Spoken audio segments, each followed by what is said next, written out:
स्वामी दयाल की दया, राधा स्वामी सहाय, राधा स्वामी।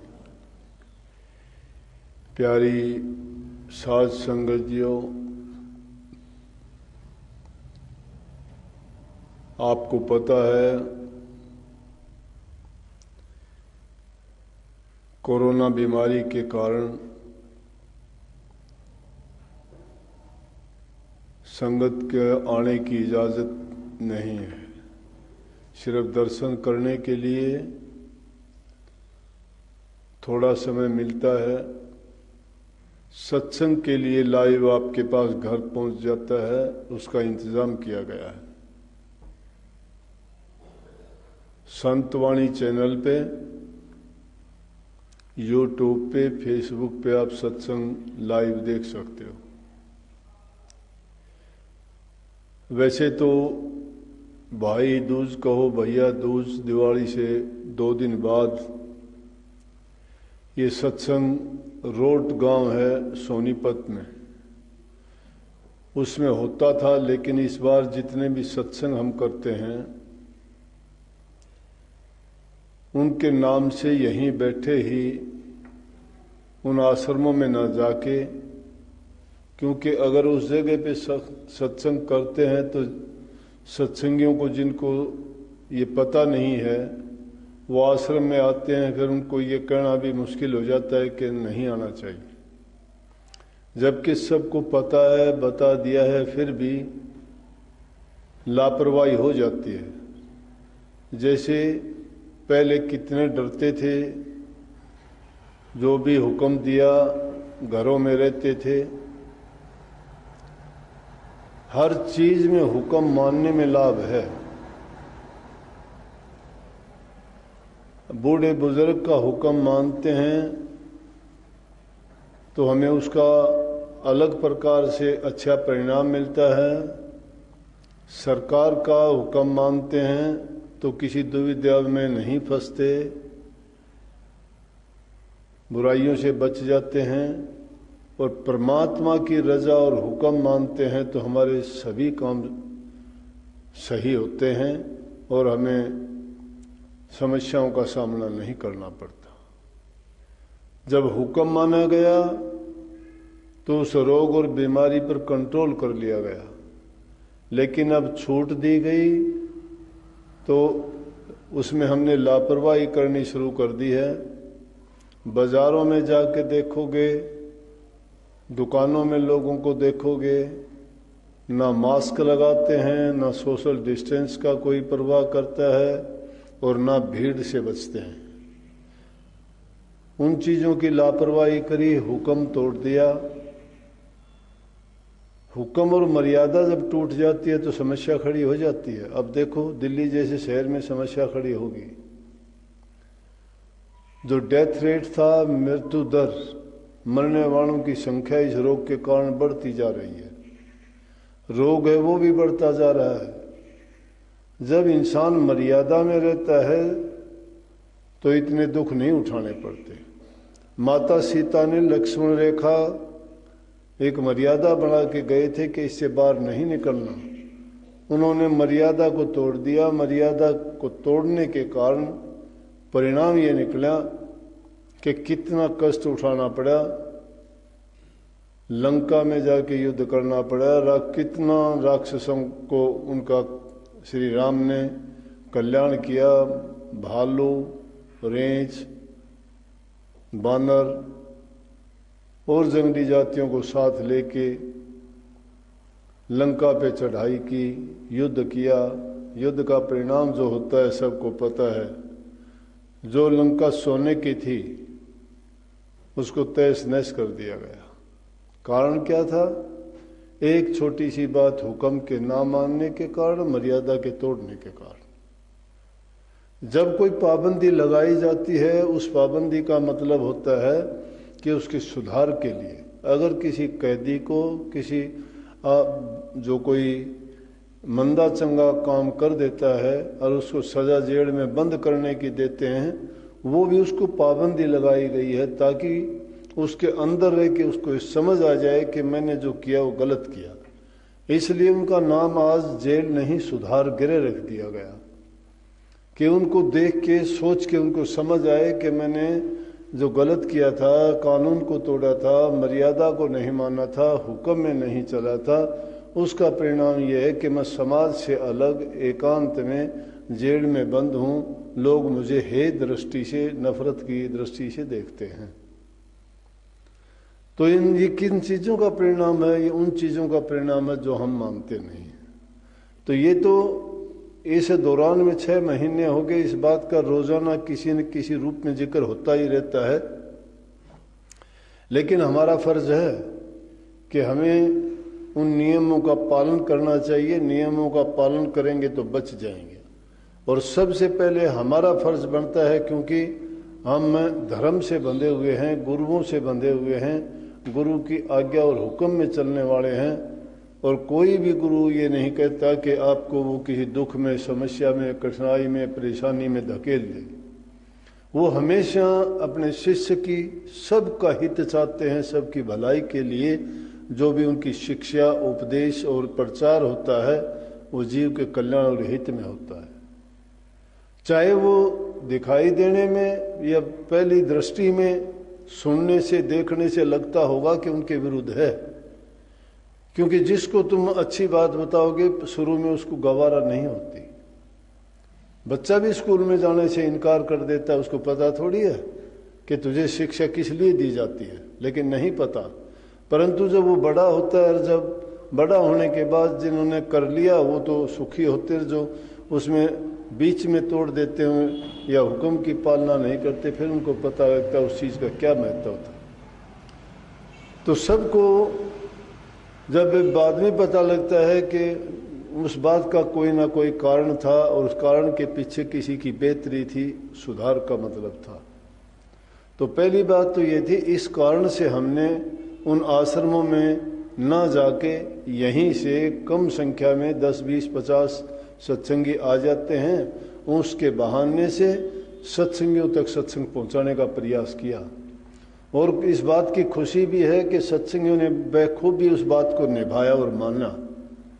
लेकिन अब थोड़ी छूट इसलिए दे दी गई कि दिन में 3 या 4 बार आप 50 आओ, 60 आओ, एक बार में सबसे मिल लेते हैं, उनकी बात सुनते हैं, दर्शन हो जाते हैं।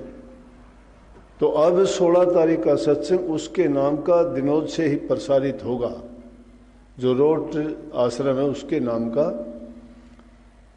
नामदान के लिए समय रखा गया है 15 तारीख का, क्योंकि 14 तारीख की दिवाली है। जो नाम की दीक्षा लेना चाहते हैं 15 तारीख को वो 9 बजे पहुंच जाएं। जिन्होंने अपना नाम यहाँ रजिस्टर करवा दिया तो सही है, जिन्होंने रजिस्टर नहीं करवाया है तो वो आ सकते हैं, लेकिन उनको कोई भी किसी प्रकार की रोग बीमारी नहीं होनी चाहिए। उम्र से वो 60 साल से ज़्यादा उम्र का नहीं होना चाहिए और 18 साल से नीचे की उम्र का नहीं होना चाहिए। ये उनके लिए कंडीशन है। बीमार ना हो, 18 साल से कम उम्र का ना हो, 60 साल से ज़्यादा बड़ी उम्र का ना हो, और शारीरिक रूप से वो स्वस्थ हो। कोई इस प्रकार की उसको दिमाग की रोग बीमारी ना हो कि जिसके कारण उसको कुछ समझ ना आती हो या किसी प्रकार से उसको सुनने में, देखने में कोई मुश्किल पेश आती हो, उनको भी आने की इजाज़त नहीं है।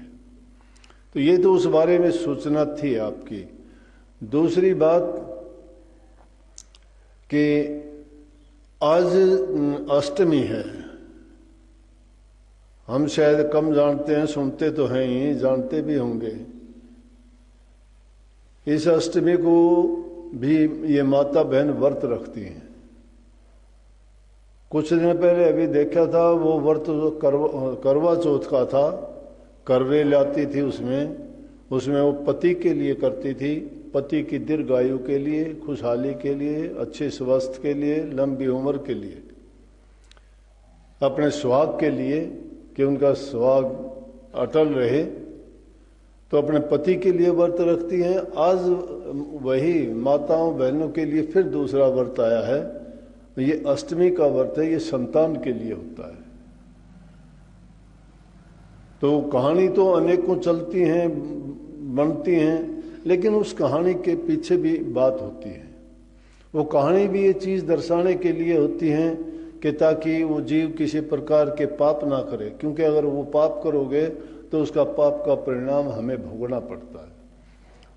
कहानी इसकी भी उसी तरह से मिलती जुलती है कि एक लड़की थी, वो इस व्रत पे से पहले अपने घर आई हुई थी दिवाली से पहले। उसकी 7 भाई थे, उनकी 7 भाभियाँ थी। वो कच्चे मकान होते थे, मिट्टी लाने के लिए खदान में गई, वो मकान को लीपने पोतने के लिए। वहाँ जब गई तो क्या हुआ कि जब खुरपे से मिट्टी खोदने लगी तो उसके होई के बच्चे थे, उनमें से एक बच्चा मर गया। तो कहते हैं उसने, वो कोई जो जानवर था उसने उसको श्राप दे दिया, जो सबसे उसकी ननंद को। वो 7 भाभियाँ तो वहीं खड़ी थी, वो जो उनकी ननंद थी उसको श्राप दे दिया कि जा तुझे कभी कोई बच्चा ना हो, तेरी कूख बन जाए। अब उसने अपनी 7 भाभियों से कहा कि आप में से कोई ये मेरे लिए कर दो कि मैं तो अकेली हूँ, तुम तो 7 हो, एक कुर्बानी दे दो मेरे लिए, तुम्हारी कूख बन जाए मेरी ना बंधे। और तो सब ने इनकार कर दिया, सबसे छोटी भाभी थी उसने कह दिया। उसके बदले में उसकी कूख बंध गई। कूख बंधने का मतलब है कि उसको संतान नहीं होगी। अब सबको संतान होगी, उसको जब नहीं हुई तो औरत को बड़ा दुख होता है। माँ है ये, सृष्टि की रचयिता है ये, सृष्टि इन्हीं के द्वारा चलती है। और जब जो बच्चा पैदा नहीं करती है तो उनको इस बात की कमी खलती है अपने जीवन में कि मुझे बच्चा होना चाहिए, क्योंकि पूरी दुनिया को होती है। तो देखा ये जरूरी भी नहीं है, बहुत से ऐसे हैं संतुष्ट हैं कि क्या करना, हमने क्या कर लिया, लेकिन बहुत कम ऐसे हैं देखा देखी वो सोचते हैं। वैसे तो अगर दुनिया में देखा जाए तो संतान वाले भी दुखी हैं, उनको संतान होते हुए इतने कि वो उनके बारे में मैंने बुरा भला बोलता सुना कि इनको परमात्मा उठाता भी नहीं है, निकम्मे हैं, काम नहीं करते हैं। कोई गलत रास्ते चलता है तो अखबारों में उनमें निकलवा देते हैं कि मेरा संतान से कोई संबंध नहीं है, या ऐसे ऐसे कोई भटक जाते हैं, उनके बारे में उनको माँ बाप को क्या क्या सुनना पड़ता है। कहते हैं इससे अच्छा तो ये पैदा ही नहीं होता, मुझे तो अच्छा था। लेकिन फिर भी एक लालसा होती है, एक मन में ये टीस रहती है कि हाँ मुझे संतान होनी चाहिए। तो उसको छोटी भाभी को जब कोई बच्चा नहीं हुआ, उसने क्या किया कि क्या करूँ। अब उसने पूछा कि भाई मुझे बच्चा क्यों नहीं हुआ। उसको पता तो था ही कि इसलिए, तो उसने व्रत रखे। तो व्रत रखने के कारण इस लड़की का क्या नाम था, कपिला गां प्रकट हुई। कपिला गाय कहने लगी कि बोल मैं तेरी क्या मदद करूं, तूने मेरे इतने व्रत रखे हैं। तो उसने कहा कि मुझे संतान नहीं होती है। बोले तो संतान नहीं होती है तो अच्छा मैं तेरी मदद करूंगी, चल तेरे को लेके चलती हूँ। वो होई माता के पास लेके चलने। होई का आज के व्रत को होई भी कहते हैं कि ये होई का व्रत है। तो क्योंकि पहले तो लड़कियां मिट्टी की होई बनाते भी थे। ये कार्तिक का मास है ना, जाती थी सुबह 4 बजे स्नान करके मिट्टी गीली करके उठाती थी, उसको बनाती थी, एक मूर्ति सी बना देती थी, उसको होई बोलते थे। तो उसने कहा कि चल मैं तेरे को लेके चलती हूँ। दोनों वो चले, चलते चलते थक गए तो एक जगह पे बैठ गई। वो आराम करने के लिए बैठी, गाय खड़ी थी। तो वहाँ देखा कि एक गरुड़नी के बच्चे थे उसके घोंसले में, और उनको खाने के लिए एक सांप आ रहा था। उसने देखा, सांप को देख के बच्चे चिल्चिलाने लगे। उसने सोचा इन बच्चों को ये खाएगा। उसने उन जो छोटी भाभी थी उसने उस सांप को मार दिया, बच्चे उसके बच गए। लेकिन जब गरुड़नी ने आया तो उसने सोचा कि ये तो मेरे बच्चों को मार देती, ये इसने ये मारने वाली थी। उसने उसी पर झपट्टे मारने शुरू कर दिए। जब सांप को मरा हुआ देखा तो बच्चों ने बताया कि इसने तो हमारी जान बचाई है, और उसने भी कहा कि मैंने तेरे बच्चों की जान बचाई है। कपिला गाय उसको कहने लगी तो वो कहने लगी कि इसकी ये बात थी, बोली कि मैं तुम्हारी क्या मदद करूं। अब इनमें कहानी का मतलब देखो कि एक तरफ कहते हैं कि कर्म जो इंसान करता है उसका कर्म का परिणाम है। भूल से उससे बच्चा मरा तो उसको उल्टा श्राप मिल गया कि तुझे भी संतान ना हो।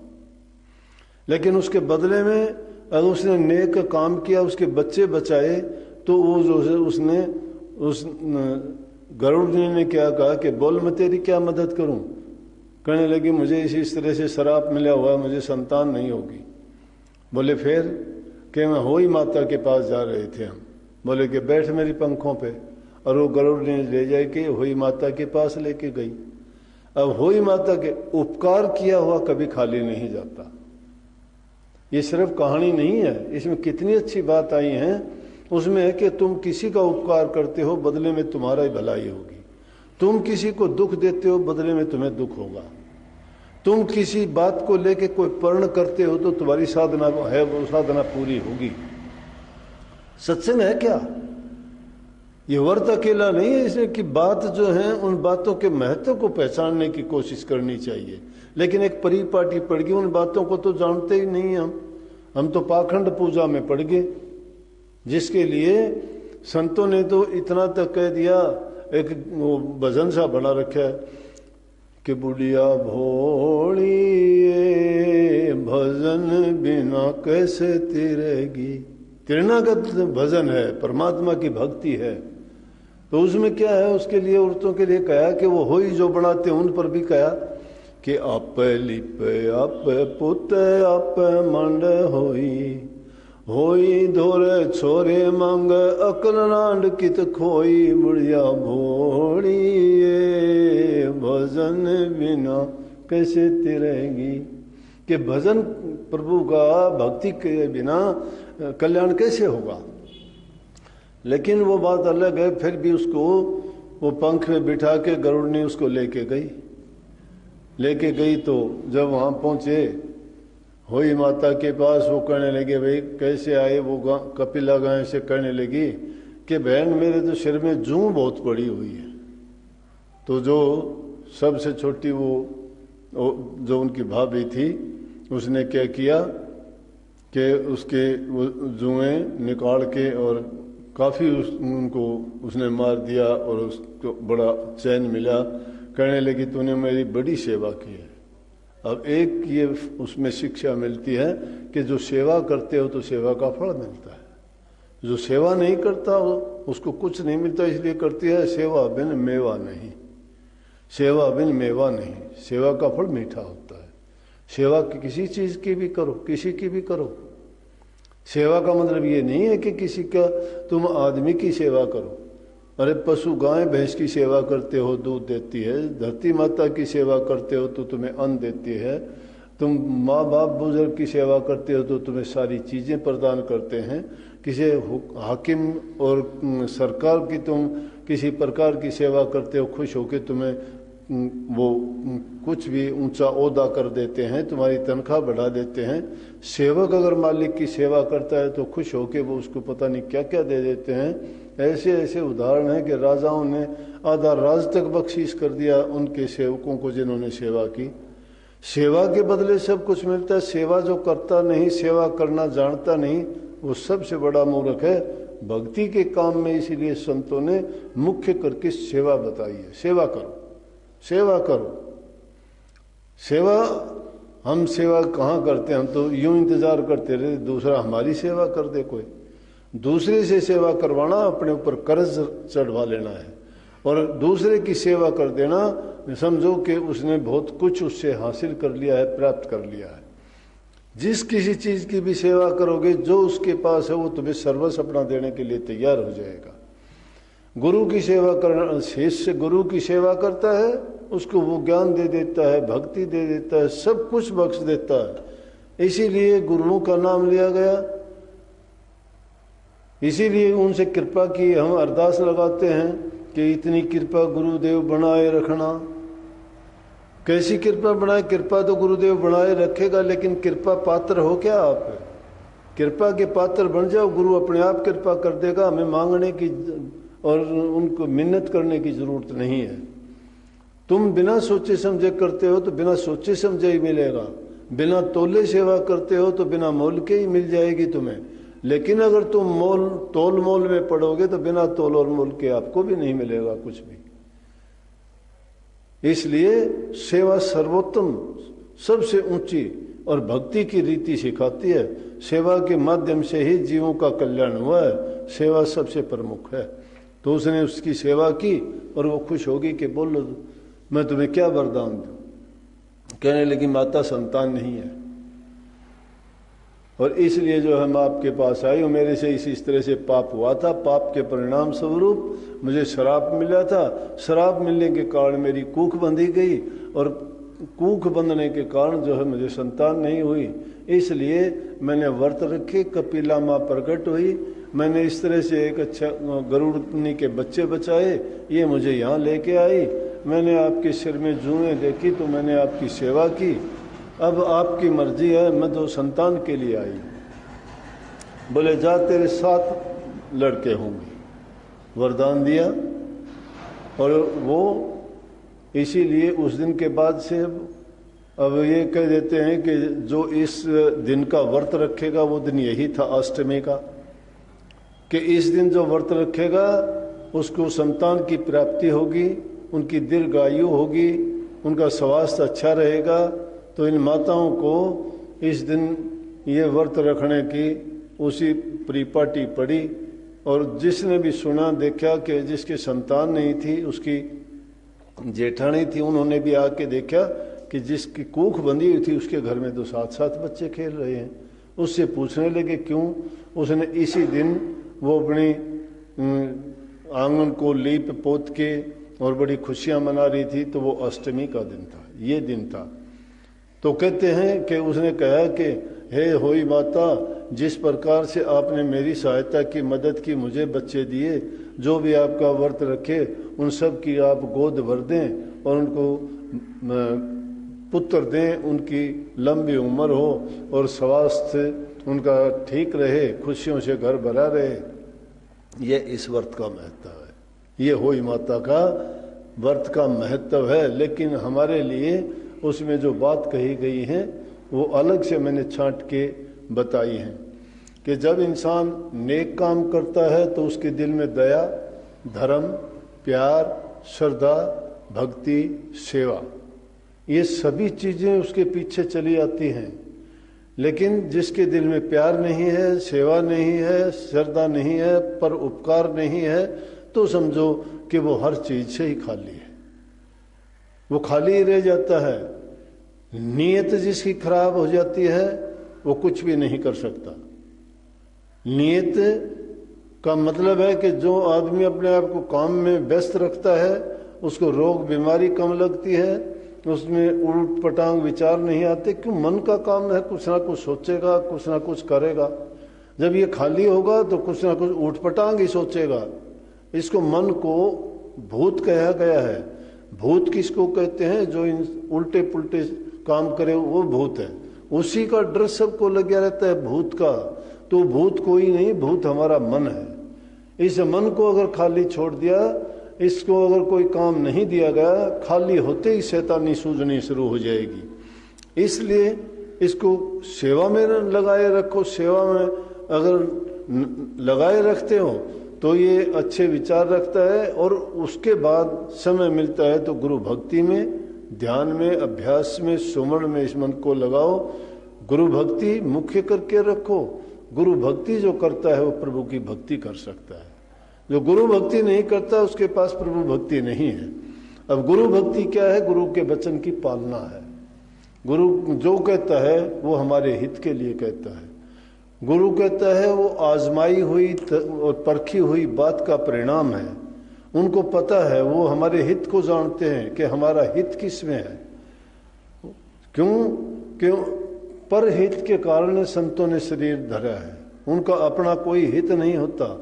अपना हित हो तो वो कहीं भी कुछ भी अपनी मर्जी से करते हैं, लेकिन उनका जीवन सारा परहित के लिए, सेवकों के लिए, उनके जो प्रेमी हैं उनके लिए ही होता है, उनकी बेहतरी के लिए, उनके कल्याण के लिए, उन्हीं के बारे में सोचते और उन्हीं का रास्ता दिखाते हैं। इसीलिए गुरु को ज्ञान का भंडार, अंधकार को मिटाने वाला और शिष्य को नया जीवन देने वाला, प्रभु के चरणों में उसको जोड़ने वाला है। इसलिए गुरु एक प्रमुख कड़ी है, उसको पकड़ने से ही प्रभु के चरणों तक पहुंचा जा सकता है। जिसने गुरु का लड़ छोड़ दिया वो समझो कि रसातल को गया, वो नरकों का वासी हो जाता है। और गुरु का लड़ जिसने फड़ लिया पक्का दृढ़ता के साथ, पूरी श्रद्धा विश्वास के साथ, तो अगर उसके ध्यान में, उसके सुमरण में, उसके भजन में भी कमी रह जाती है तो भी गुरु महाराज वो अपने पास से, अपनी दौलत से दे के उसके कर्मों को काट के प्रभु के चरणों तक पहुंचाने का पूरा काम करते हैं। इसलिए अच्छे काम किया करो, बूढ़े बुजुर्ग की इज्जत करना, सम्मान करना। लेकिन बूढ़ा बुजुर्ग भी कई बार आते हैं, वो कहते हैं कि किसकी सेवा करें, वो करवाना ही नहीं चाहते। ये बात ठीक है, काफ़ी ऐसे होते, लेकिन सेवा किसकी करनी चाहिए? उसकी करनी चाहिए जो इस लायक हो। अगर सेवा तुम किसी ऐसे दुष्ट आत्मा की करते हो जिसमें जहर ही जहर भरा हो, तो उसकी सेवा करने से तुम्हें क्या मिलेगा?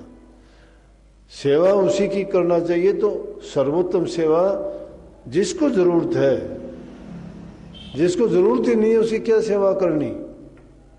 बूढ़ा बुजुर्ग भी तुम्हें प्यार दे, इज्जत दे, सम्मान दे, उसी के से तुम्हारा अच्छा बर्ताव हो सकता है। जो खुद तुम्हारे साथ अच्छा बर्ताव नहीं करेगा उसकी तुम क्या उससे मीठा बोलोगे, क्या उसकी सेवा करोगे, कैसे तुम उसको आदर सम्मान दोगे, कैसे तुम उससे प्रेम करोगे? ये एक से नहीं होता, बल्कि अब सूखे सरोवर पर जाके कोई सोचे कि मेरी प्यास मिट जाएगी, गलत बात है, पानी नहीं है उसमें। उसी सरोवर में जाके तुम्हारी प्यास बुझ सकती है जिसमें पानी हो, वहां जाने से ही आपको लाभ होगा। इसीलिए ये दोनों तरफ से सेवा करवाने वाले में भी गुण होना चाहिए। अगर उसमें गुण नहीं है कि तुम तो उसकी सेवा करना चाहते और वो तुम्हारे साथ बुरा बर्ताव करता है, तो बड़ा कठिन है। ये कोई नानक साहब के समय की बात है, कहने लगा कोई किसी ने बुरा करते हुए देख लिया तो देख के कहने लगे, नानक साहब ने कहा कि कलयुग प्रारंभ हो गया, कि कलयुग की शुरुआत होगी। वो बोले नहीं जी, कलयुग की शुरुआत तो जब होगी जब चांद सूरज भी बदल जाएंगे, धरती का आकार बदल जाएगा, आकाश भी बदल जाएगा। बोला नहीं, कलयुग उसी दिन शुरू हो जाता है जब लोगों के विचार बदल जाते हैं। अब लोगों के विचार बदल गए, इंसान को इंसान नहीं समझते हैं, पाप को पाप नहीं समझते हैं, रिश्ते नातों को तिलांजलि दे दी है। ये इंसानों के विकार और बुरे विचारों का परिणाम है। अगर इंसानों के विचार अच्छे हों और ये नेक कर्म करें तो इनके लिए हमेशा ही सतयुग रहेगा। इसलिए धर्म एक ऐसी जगह है जहाँ पर इंसानों को इंसानियत सिखाई जाती है, और वहाँ जाके भी जो इंसान उन बुराइयों से नहीं निकल पाता है तो इंसान ही शैतान है वो। और शैतान उनके बीच में ही रह के शैतानी करता है। क्यों करता है? कि ये काल महाराज का बनाया हुआ एक तजर्बा है कि जिसके कारण उनके अच्छे जीवों के रास्ते में बाधा बन सके और कोई ना कोई अपनी बुरे विचारों के कारण उनको सही रास्ते पे चलने से रोक सके। लेकिन तो परंतु संत सतगुरु अपनी कृपा से और दया से उनको प्रकट करा देते हैं, जिसके कारण उस बुराई से वो बच जाते हैं। तो सही रास्ते पे चलोगे, नेक काम करोगे, गुरु के वचन में बंधे रहोगे, बुराई छोड़ के अच्छे गुण अपनाओगे तो निश्चित रूप से हमारा जीवन सुखी रहेगा। और जब दुनिया से जाएंगे तो हंसते हुए जाएंगे और प्रभु के चरणों में जाके विश्राम मिलेगा, जिससे मुड़ के कभी दुनिया में ना आना पड़ेगा और ना दुख सुख की हमें कभी कोई चिंता रहेगी। इसलिए वो सदा के लिए मुक्ति और अमरत्व प्राप्त हो जाएगा।